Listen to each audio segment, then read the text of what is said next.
This slideshow is going to help clarify some of the research terms you'll hear throughout not only this class, but in different textbooks and actual research articles as well. Those big picture terms are the research problem, the purpose, and the research question.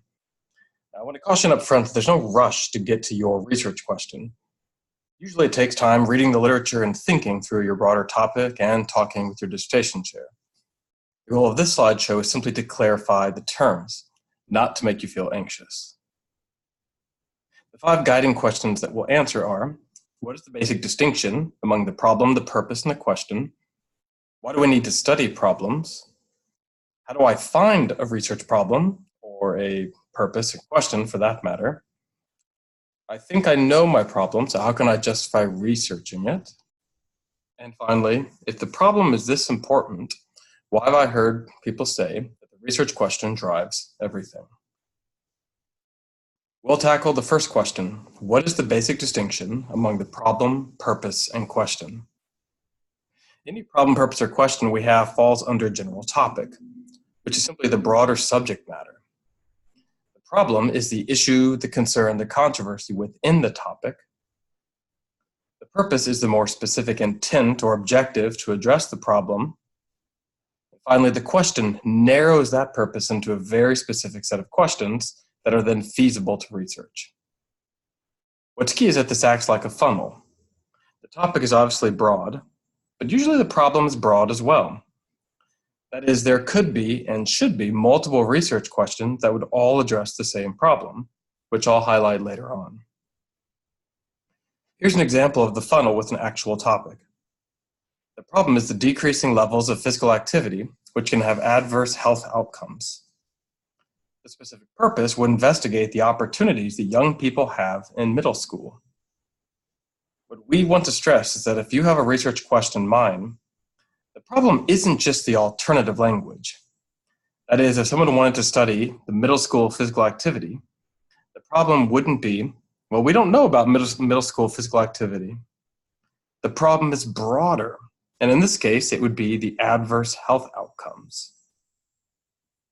That leads to the next question. Why do we need to study problems? Isn't my research question enough? Let me use a historical example to help answer that. This is a map of the current national highway system, but it didn't always look like this.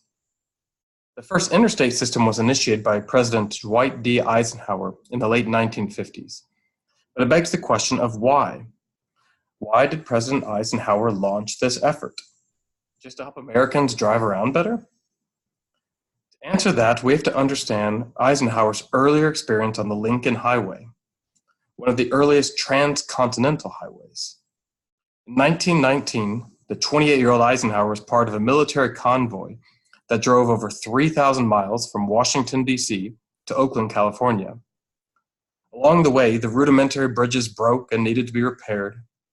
Nearly all the roads from Illinois through Nevada were unpaved. During one 4-day stretch, they only averaged 9 miles an hour. When they needed to refuel, they had to drive miles into local towns where the gas stations were located. And in the end, it took them 56 days to complete the journey. Think of that, 56 days to drive across the country. The reason that matters is that Eisenhower remembered the arduous journey when he was the supreme commander of the Allied forces in Europe during World War II. During that time, he observed how Germany had the advantage of the new Autobahn network of 4-lane superhighways, which were considered the best roads in the world. As the Allies pushed deeper into Germany, the roads allowed General Eisenhower and the American, British, and French troops to easily and quickly move around the country. That's why the initial highway systems were also called the defense highways. What really mattered wasn't Eisenhower's purpose per se, to construct a federal highway system, but how that purpose addressed a significant problem: the inability to mobilize the military around the country if and when needed. That helps to illustrate that fundamentally, the problem statement is an answer to "so what?" or "who cares?" Or in another way, the problem statement is actually the answer to what will become the dreaded question from your family and friends. So what's your dissertation about? If you were to tell them your research question or purpose when you eventually get one, it's likely that they'll follow up with, okay, so why are you studying that? Again, whether or not they know it, they're asking for why your research matters. They're asking what the problem is. There are various reasons why and how we can study problems. Scholars Vicki Plano-Clark and John Cresswell identify that we study a problem when research is needed to fill a gap in the literature, replicate previous studies, extend past results, or examine the problem more thoroughly, learn from those who have not been heard, who've been silenced, or who have been rejected, or to improve current practice. It's great knowing that we should study problems, but it begs the next question. How do I find a problem worthy of study? Or a purpose or question, for that matter. Author Stephen Terrell lists these 6 methods, but he highlights the first, that reading the literature underlies everything you do in order to find a problem. Similarly, Alvison and Sandberg acknowledge the experiential way in which we find problems, either via society or personal experience. That said, they also stress that existing published studies in influential theory are often the most common as well as important source of a problem or a research question. When you're conversant with the literature, it allows you to engage in the gap spotting that was already mentioned. But gap spotting doesn't mean a missing brick right in the middle of the wall. At least it doesn't have to. Alvison and Sandberg helpfully elaborate on the various manifestations of what gap spotting really can mean, which could include a competing explanation, the overlooked areas on your topic, the under-researched areas on your topic, the areas that lack empirical support, or the ways in which you can extend the existing literature. So perhaps your question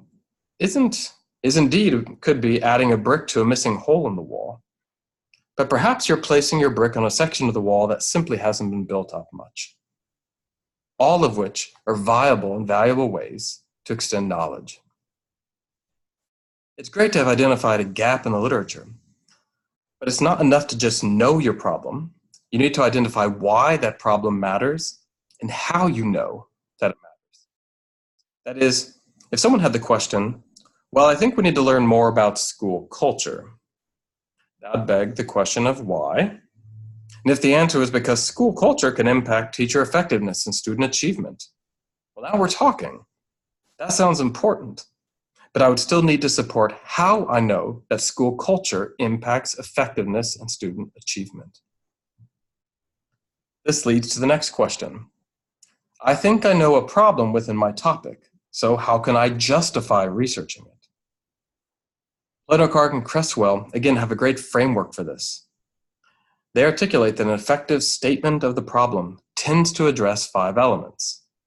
That is, in the literature, the authors write about this. They would address the topic itself, what the problem is, evidence and justification for the importance of the problem, the fact that you know the problem is missing, and the audiences who will benefit from the new knowledge. And if we don't support any kind of research in this way, it comes across to the reader as unsupported argument, an opinion, or perhaps reflects a limited review and understanding of the literature. Finally, with all the stress on the problem statement, why perhaps have you heard the statement that the research question drives everything? Certainly that's something my advisors will hear me say quite a bit. And here's an image from a popular textbook. It helps illustrate that while all research starts with an identified and supported problem and a literature foundation, it is the research question that provides the direction for the design of the actual study. This is an example of why the research question drives everything, even with the importance of the problem. Imagine that someone was studying the broad topic of doctoral student retention or attrition. The bigger picture problem would be the time and financial investment lost when students don't finish. And depending on the research question, the actual research design of the study could vary widely. Consider this research question. Upon completion of coursework, to what extent do participants perceive they were prepared to conduct research and write their dissertations? If that was our research question, we'd engage with survey research with students who had finished their degree, focusing the questions on preparation. But if this was the research question, what factors do students believe have impeded or continue to impede their progress in working toward completing their dissertations? This could also be survey research, but with a different sample of students who haven't finished yet, and with a broader focus than just on preparation. But if the research question was, what are the experiences of students who never finished their dissertation?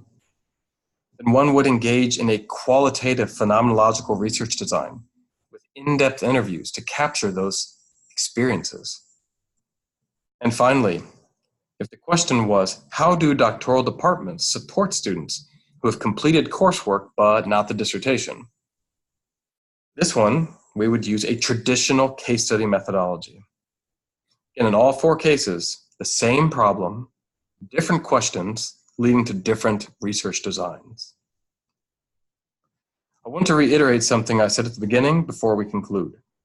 Do not be in a rush to now try and identify a problem in a research question. If you recall, the ideal sources for either of those is by knowing the literature, which is why this seminar slowly has you talk with experts, start searching some databases, and primarily learning how to read and analyze a published article. Try not to be anxious about your research question. In order to go fast, like I know many students want to do, you have to slow down and read. Following this, you'll read a brief excerpt from a published article to see how those authors go from a broad topic to a problem, then to a more specific purpose and question.